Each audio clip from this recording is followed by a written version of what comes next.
4. 4 yan, 4. Oo.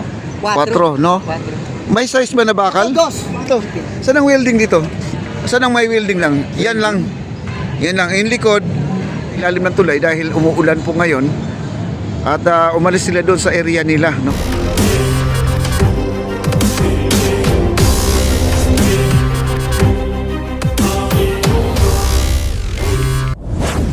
Ating Intramuros Bridge, may napapansin po tayo dito meron po tayong isang netizen dito nakapansin, isang senior citizen. Ayan, ano yan? Ay, oo nga pala, no? Ayan, no? Wala pa, parang dinugtong lang pala ng ganito. Oh, ayan, no? Pipid. Ayan, no? Awang, may awang pala. Philippines. Anong welding dito? Saan ang welding dito? Saan ang welding dito? Saan ang may welding lang? Yan lang. Yan lang. Yung likod, wala ba talagang welding yan? Nothing welding. Pero dito naman, may siwang. Bali, dinugtong lang to. Dinugtong lang to. Nako guys, delikado pala to guys. Baka bukas pangalawa, maubos to, no? Hindi pwede. Lalagayin nila. Oh, ito, ito. Buo. Ay, buo, no? Ito naman, pinitpit. Pinitpit. Dinala ng matilyo. Ito naka-welding. Ito hindi. Ay, yung kabila, walang welding din. Walang welding. Mga ilang, mga 1 meter ba yan? 1 meter sa tingin mo? 1 meter? 1 meter na. Kasi ang 1 meter is hanggang dito eh. Oo, 1 meter. 1 meter. Tapos, mga ilang kilo kaya yan sa 1 meter na ganyan kalaki? Wala ko ito, merong mga isa't kalahati. Mga isa kalahati? 1/4, mga ganun. Anong laki ng bakal na yan? 8? May 8 pa, size lang. Ano to? Size? Yung nakita natin kay Ma'am Maggie. 4 yan, 4. Oo. 4, no? 4. May size ba na bakal? Dos. Ayan, 2 yan. 100% dos. 2 yan. O di 4, no? 4. Itong nasa baba, anong size ito? Ito, ganun din. Uno na to. Ito? Uno na. Hindi, 3/4 yan. 3/4 na yan. 3/4 yan. Ayan guys, Ang to. uno, yung medyo dyan malaki. 3/4 lang yan. Ayan guys, kita nyo naman, no? Ito uno. Ito. Yan ang uno. Ito, uno. Yan palang uno. Ito guys, Ito 3/4. Ayan, merong siwang, Bali dito lang sa harap, dinugtong. Ma'am Annalisa magaling dyan eh. Ma'am Annalisa. Magaling siya sa mga sizes, ito, no? Uno. 3/4. Yan. Ayan, 3/4. Uno, 3/4, dos. Oo. Yung poste na yun, kulay puti, anong size yan? Ito, hindi ko. Patay. Oo. Ayan, puro vandalism pala yung dito guys. Ayan, grabe pala tong meron din palang mga nakikita po tayo na natatakpan lang ng pintura, no?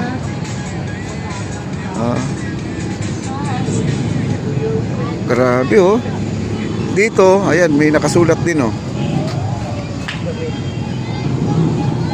At sa ngayon guys, tayo ay nag-update ngayon dito kasi dito sa may bandang alas 5 meron po tayong turnover po ng ating queues dito. Ayan po, naglatag na po sila ng mga lamesa doon kasi 1 oras na lang po mag-start na po sila. Tapos ang ating mga tindahan doon ay kompleto na po, naka-ready na po ang kanilang mga paninda. Mamayang alas 7 pwede na tayong pumasok siguro dyan, no? Alas 7, alas 8 pwede papasok na yung mga tao dyan, pwede na pumasok. Yan, no?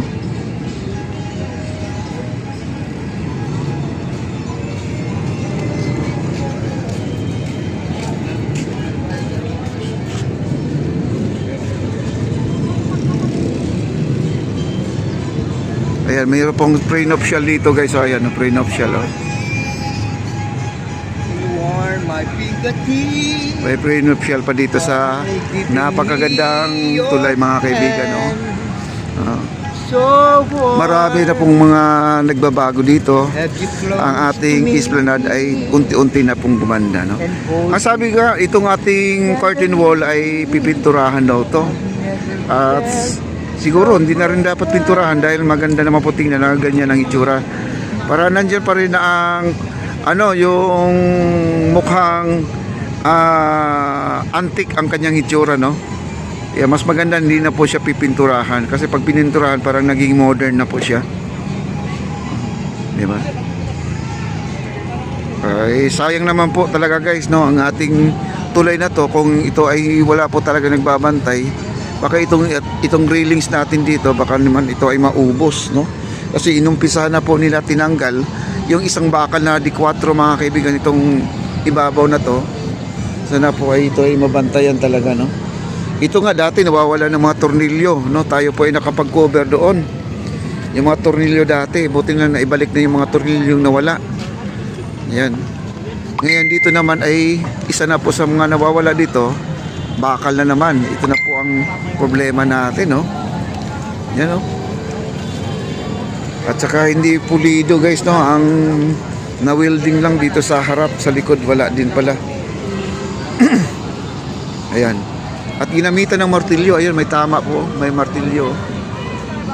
Ayan, may martilyo.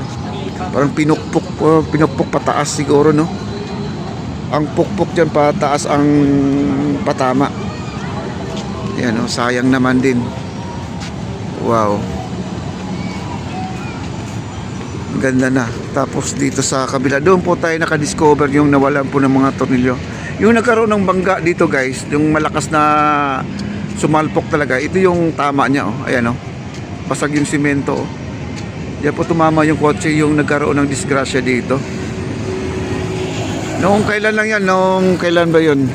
8 o 11? Noong nagkaroon dito ng dumiretso po yung, yung kotse, no? Hindi po nakaliko kasi yung driver ay may nakainom. Oo, nakainom ng tubig. Okay, at balik po tayo dito at ready na po ang ating mga kababayan doon, ang ating mga officer, no? Ang dami na pong tao doon, no? Ayan.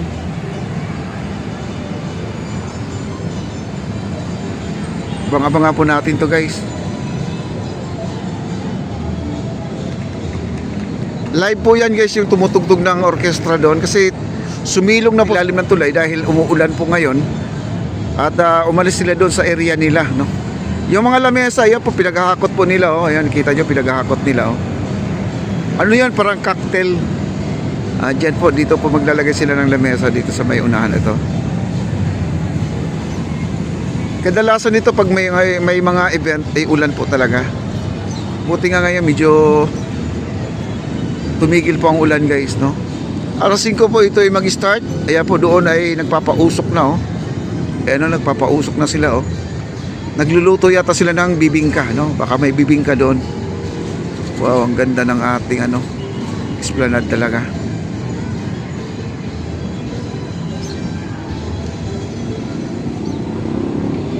Tapos, yung mga estudyante natin, pansamantala dito lang muna sila nagpa-practice.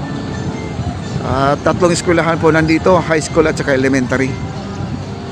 Ayan, nagpa-practice po sila ng sayaw dyan.